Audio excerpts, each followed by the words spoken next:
Up next, we got Thomas Sowell versus Trevor Noah on slavery and reparations. You know, it's going to be a deep, deep, interesting topic. You know what time it is. Let's get it. So to your question, I think you have to understand what the word reparations means first. So reparations, you are repairing something that you have broken. You are paying for something that you were supposed to pay for.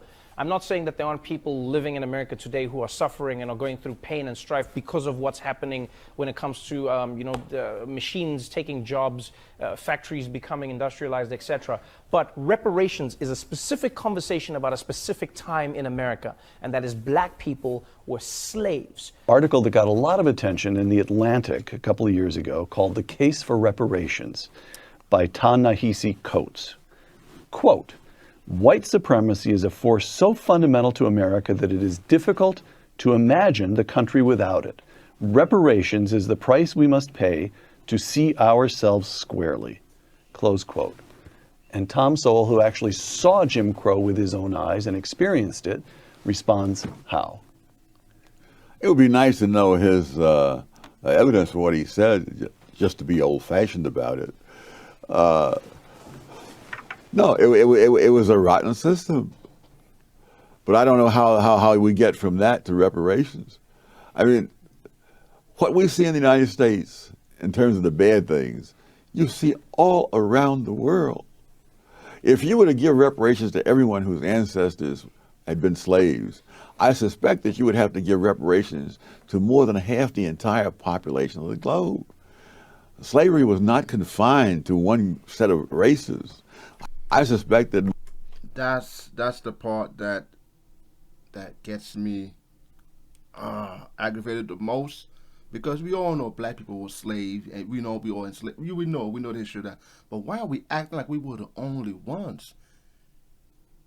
If it wasn't for a few of my subscribers and a few people that messaged me and told me, they introduced me to Thomas Sowell, there's a lot of things that I didn't even know. And lucky thing for Thomas Sowell that I found out the true history of slavery and where it originated from and who gave us up was our own people.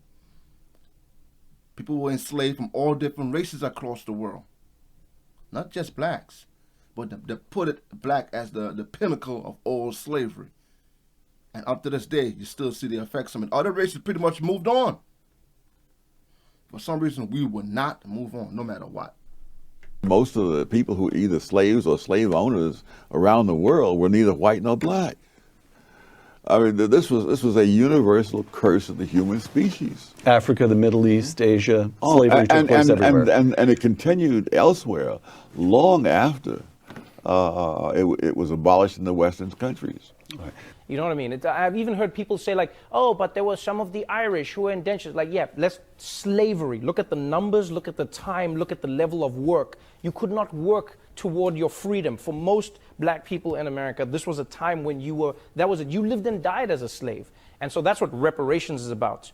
The other thing, I have a slight sidebar in there on the history of slavery. Mm-hmm. The history of slavery. Sorry, I had to pause it, but while he's saying that, Trevor Noah, while he's saying that, look how nice and fresh the suit and his tie looks, all right? While he's saying all of that. Slavery existed all over the world for thousands of years among all sorts of people, as far back as the history of the human species goes.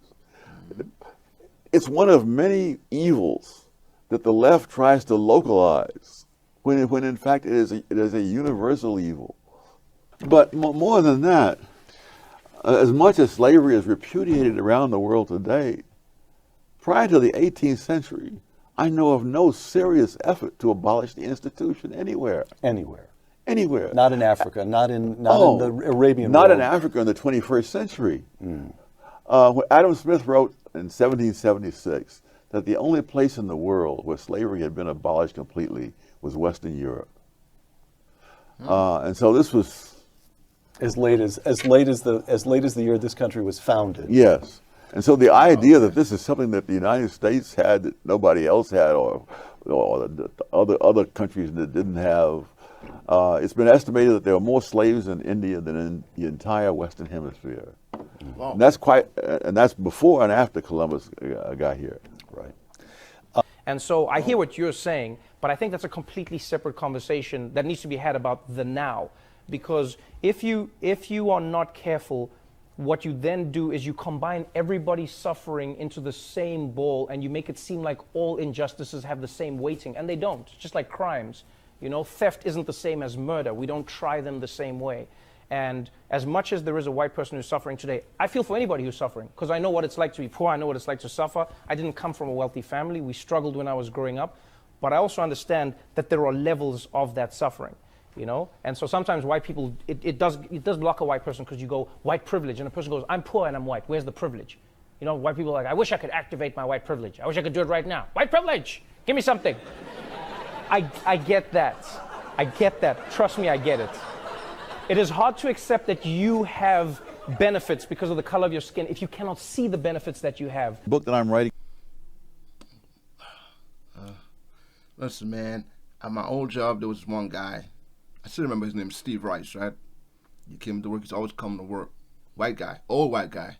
I was like, what, 24, 25? And he was like around 47, 48. He was a lot more older than me. And I always seen him coming to work with the bust-up shoes, wet socks, and just looking dirty. So one day I had bought a new pair of boots, and I saw him, and I felt so bad. The guy was showing his time was to be black when he came to work. So you know what? I went home the next day, took that boots, put back on my old boots, which wasn't really that bad.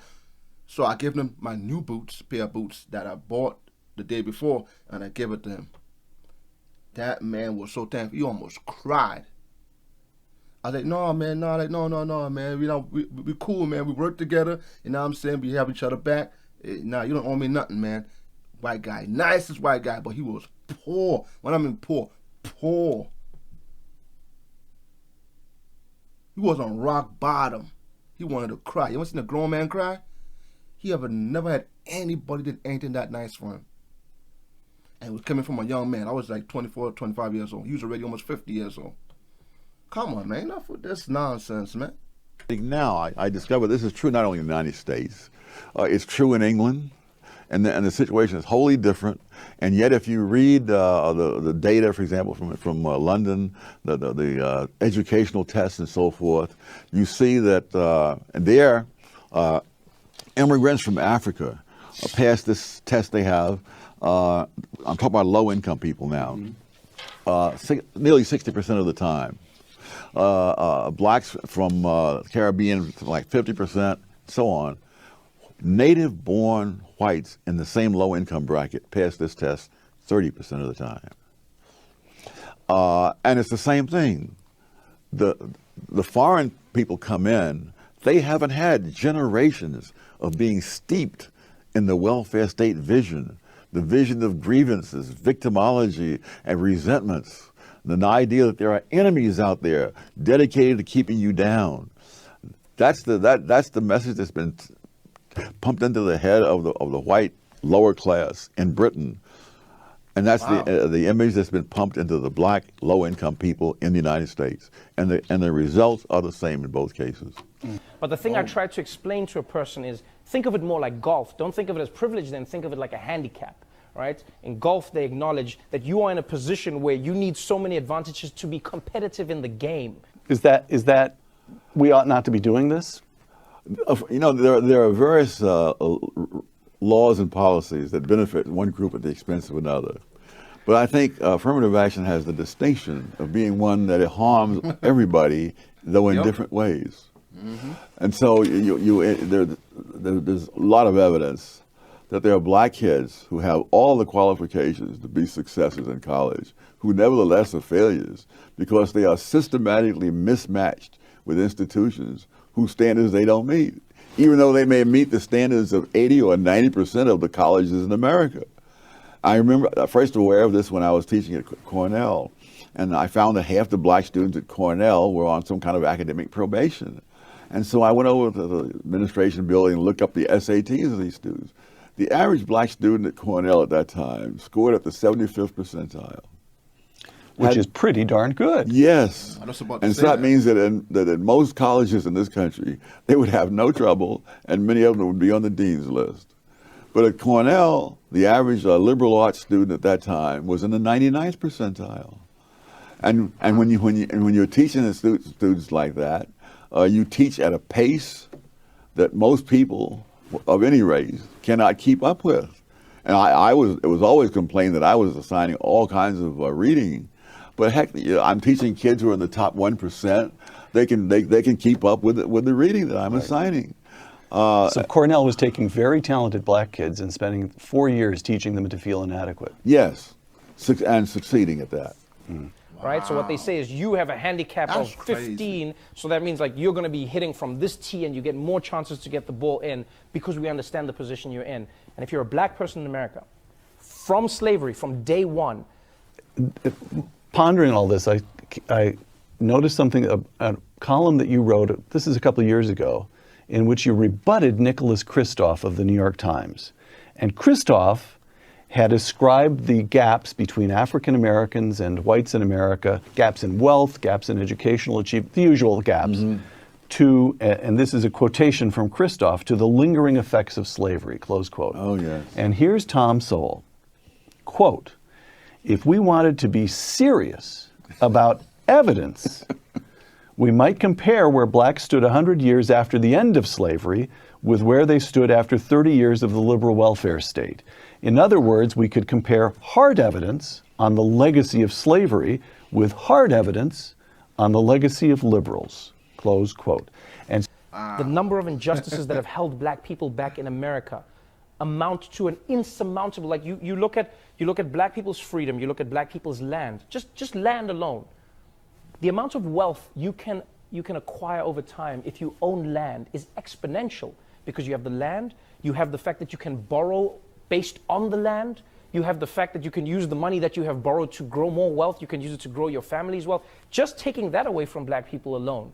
right, right. And also, if you think you've been if you think you've been wronged, your recourse might also be more likely to politics to try to redress this whole redistribution, Oh, yes. rather than hit the books, acquire the skills, get the job. But the other thing too, one of the my favorite statistic in there is that the poverty rate among blacks as a whole is 22%. Among whites as a whole is 11%, and among black married couples is 7.5%.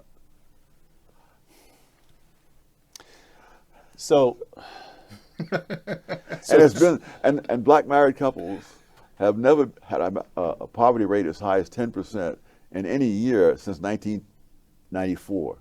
Wow. all right. So to the 28 years cry, ago. what is to be done? Tom Sowell answers: It's been done. get but- an education, get married, have kids after you get married. That's sort of the answer, right? Well, yes, and the things that work for other people tend to work pretty generally. All right. Is crippling them. And so you combine that with slavery Logic. and then you look at Jim Crow laws. You didn't let black people in America live in the areas that they wanted to live in. They couldn't get loans from the banks that they wanted to get loans from. And then on Sorry. Oh, this guy's Trevor, man, you know. All right, so let me just say this, right? So he's making the excuse of, I see where he's going with the Jim Crow and all that type of stuff. But now we have so much opportunities as black people to do so much things. And I see a lot of young, successful black YouTubers, TikTokers, Instagram, making money. All those sites you make money on. I mean money. Hundreds of dollars in a year. You think you'd have got those type of opportunities back then? No, you wouldn't. No, you wouldn't. But now we have all these opportunities. These people still talking about race, still talking about being oppressed. How? When we have all these opportunities given to us. I'm on YouTube. I don't make that much money. 'Cause I have a full-time job, being a manager, making almost $80,000 a year alone off of that. That's not opportunity. If you want it that badly, you will work for it. You got some reparations from what? We're given everything that our ancestors wish they had back then. We have the opportunity to walk freely. Yeah, you know, some states and some, you might get somebody bothering you here and there, but compared to then, they were harassed every corner. We have opportunity to do so much, make money, buy land. We have all those opportunities now. Nobody's holding us back.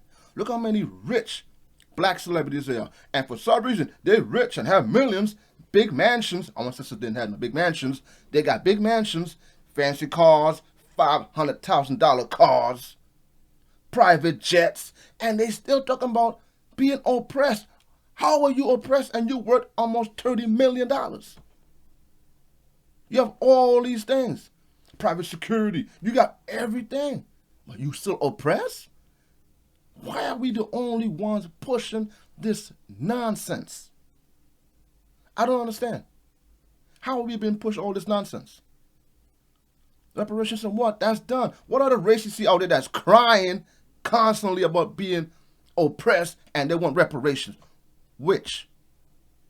Let me know in the comments. We the only race out there refuse to move on. Let's move on. Let's advance. Grow together. Buy land. Let's do what we're supposed to do like every other race. Advance. We're still in the same mind state that we was 100 years ago. Come on, man. Enough is enough. This shit gets me fired up, man, because I give an opportunity that I never thought I would have had, making good money, take care of my kids and my family. That's a regular black man. I ain't nobody. That's a regular black man.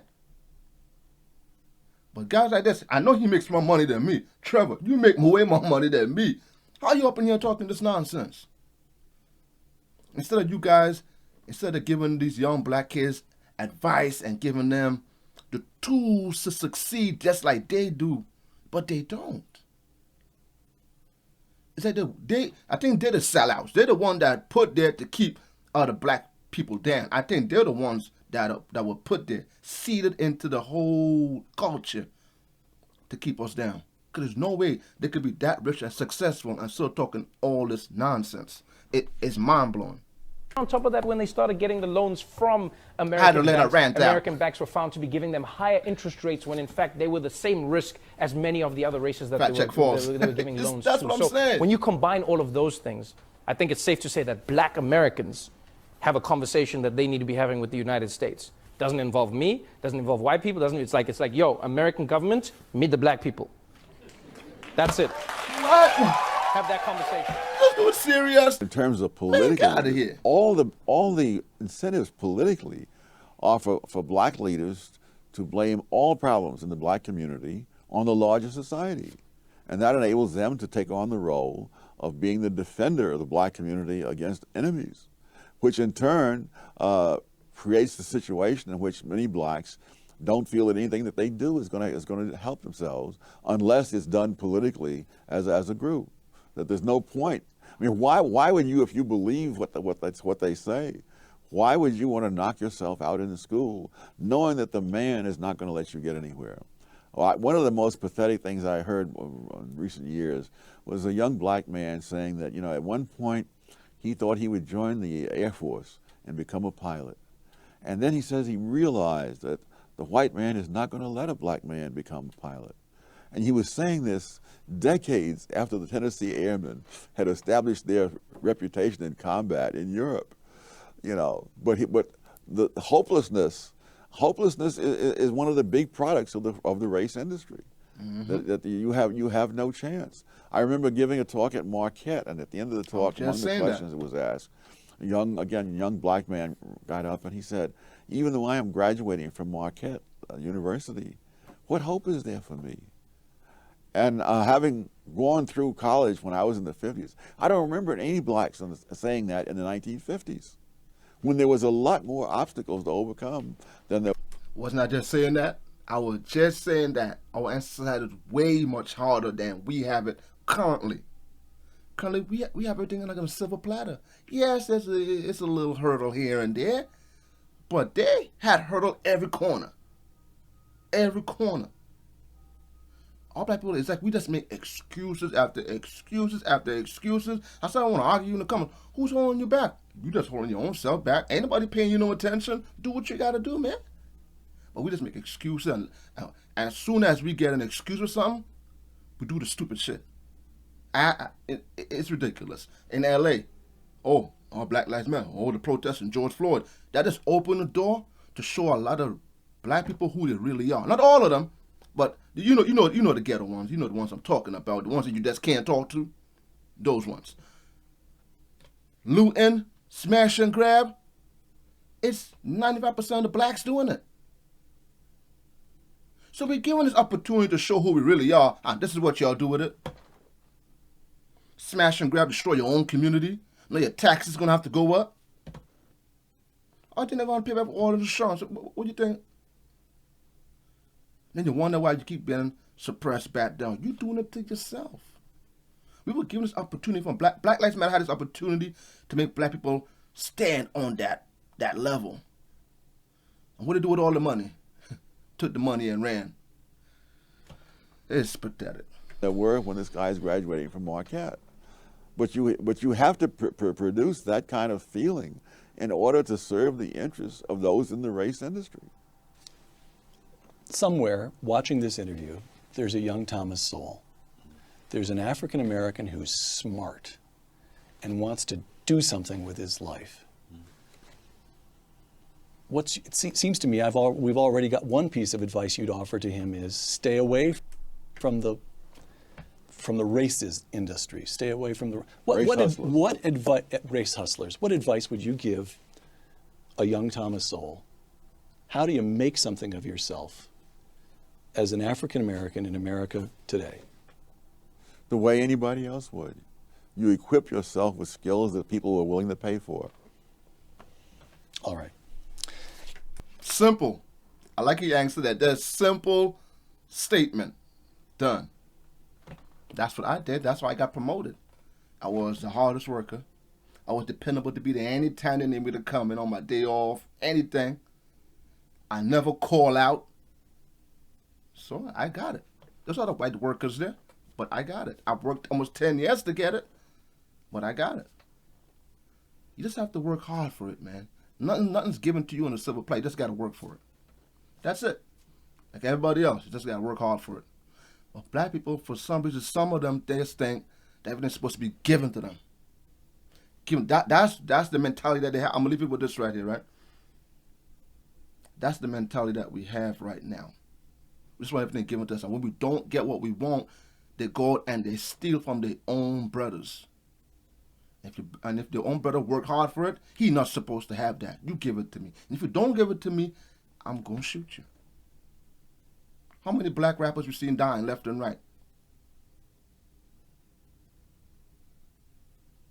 We're taking it from our own people. We're like crabs in a barrel. Black Lives Matter had that chance. They made over $100 million. They didn't invest in no black community. Show me where, and I'll shut up. Where did they invest all that money they got? You know what they did? They bought mansions in white community.